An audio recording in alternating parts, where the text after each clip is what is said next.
Hello and welcome to this series of interviews of key officers within the British Cardiovascular Society.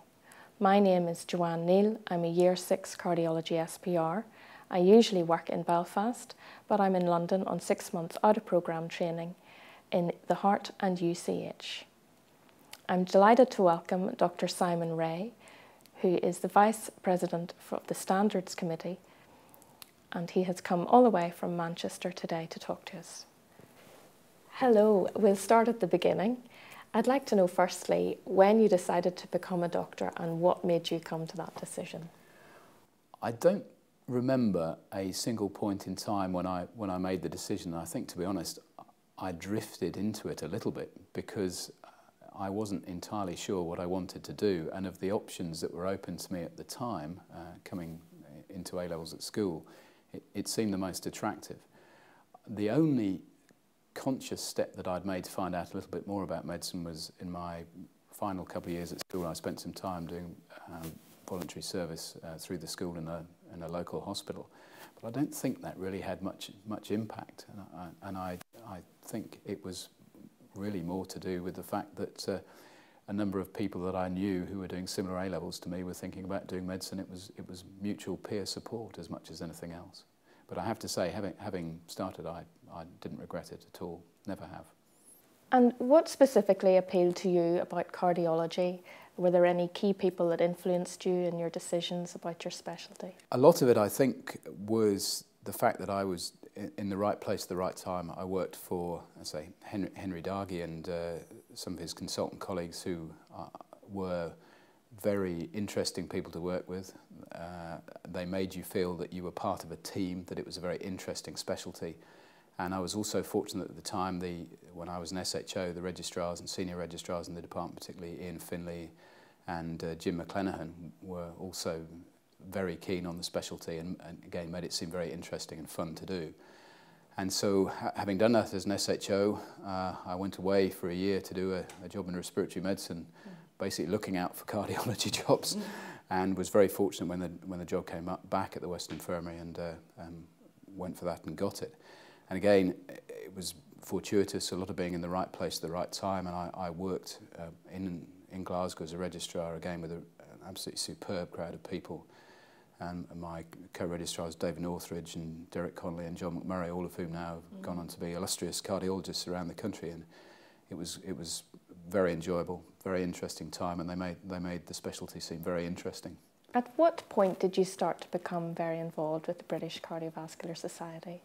I, for a number of years, was involved with the British Society of Echo, and between 2007 and 2009 I was the president of the BSE, and that got me involved with the executive of the BCS, and I became aware of a lot of the work that went on within the society, and was again very impressed by the abilities and enthusiasms of the officers of the society. And that, one of my consultant mentors in Manchester, Nick Brooks, was a former president of the society, and I became interested in some of the work the society did, and that led to me standing for election to my current post of Vice President for Clinical Standards a couple of years back. So can you tell me a little bit more about your role as Vice President of the Standards Committee? It's quite a wide-ranging brief. There are two committees within the Clinical Standards Division which I head. There's the Clinical Standards Committee, which I chair, and also the Guidelines and Practice Committee, which is chaired by Adrian Brady, and I oversee the work of those two committees. And the remit is quite broad. It runs from Guidelines and Practice, which is largely around reviewing NICE proposals, NICE standards and potential guidelines, that sort of area, through to clinical standards, and the hot topics there at the moment really are revalidation and workforce, and coming over the horizon, the relationships of the BCS and the affiliated groups to CQC and the GMC, which is quite a hot topic at the moment. Revalidation, you mention. As trainees, we're all quite accustomed now to accruing evidence for our daily activities and the standard of it. What further steps do you think, when we become consultants, do we need to take to comply with the revalidation process? It's a little bit of a moving target at the moment, but I suppose I would start by saying that over the last year there's been considerable evolution in the proposals for revalidation. And I think it will be generally acknowledged that when they first came out, they were cumbersome and far too detailed. I think that's now changing, and they're now becoming much more straightforward and pragmatic. And I suspect that for the current generation of trainees who are coming through a very organised training system with regular assessments of competence and progress, what you're going to do for revalidation is very similar. There will be a little bit more emphasis on long-term career development, but otherwise I suspect it will be a very familiar process to most current trainees.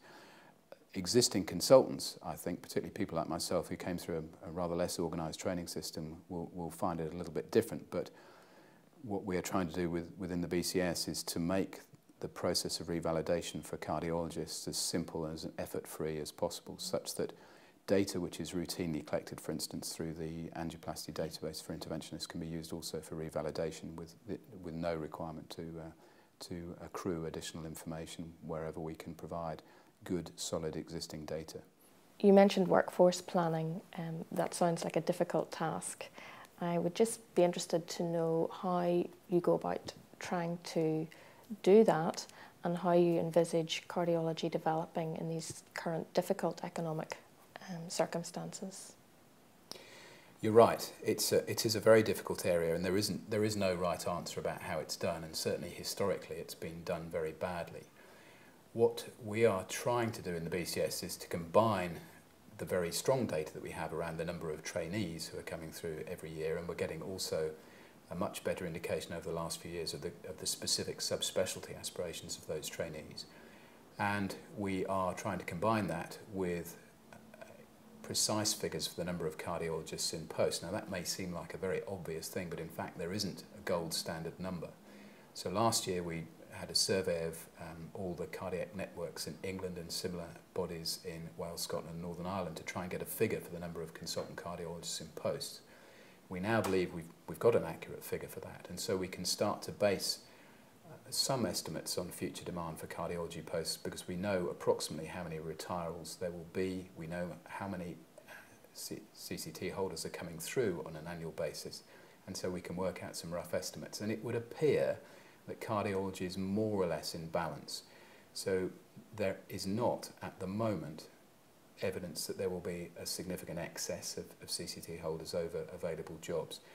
But it's difficult to plan what's going to happen over the next few years, and I think in general the view of the BCS is that we need to press for the continued expansion of cardiologists and cardiological services, because there are areas of the country where patients with cardiological conditions don't have good or equitable access to specialist care, and there is, as you will know, good evidence that cardiac patients looked after by cardiologists do better and also stay in hospital for shorter periods of time, and you can make, I think, quite good economic arguments that it makes sense for further expansion to occur. So you're clearly a very busy person. Do you have time for anything else in your life, and how do you recommend we should balance our work and life in general? I'm possibly not the best person to ask about that, because I'm not sure that I've got it right. And one of the pieces of advice I was given when I first became a consultant was learn how to say no, and I'm just about beginning to do that. But I suppose what I've learned over the last 10 years or so is that it's quite nice to be busy, but it's good to be busy in things that you enjoy doing. And I'm very fortunate at the moment that the work I'm doing with the BCS side is interesting and enjoyable. In terms of do I have time to do anything else, to some extent, unfortunately most of the things I really like doing are not terribly compatible with a busy life in Manchester, but I particularly like skiing in the winter and canoeing in the summer, and I do them when I can, but it is a bit limited. It's a difficult thing, difficult balance to strike, and I don't know anybody who's got it absolutely spot on. No. Thank you very much for talking to us today. It's been great to hear about the busy work of the British Cardiovascular Society. Thank you again.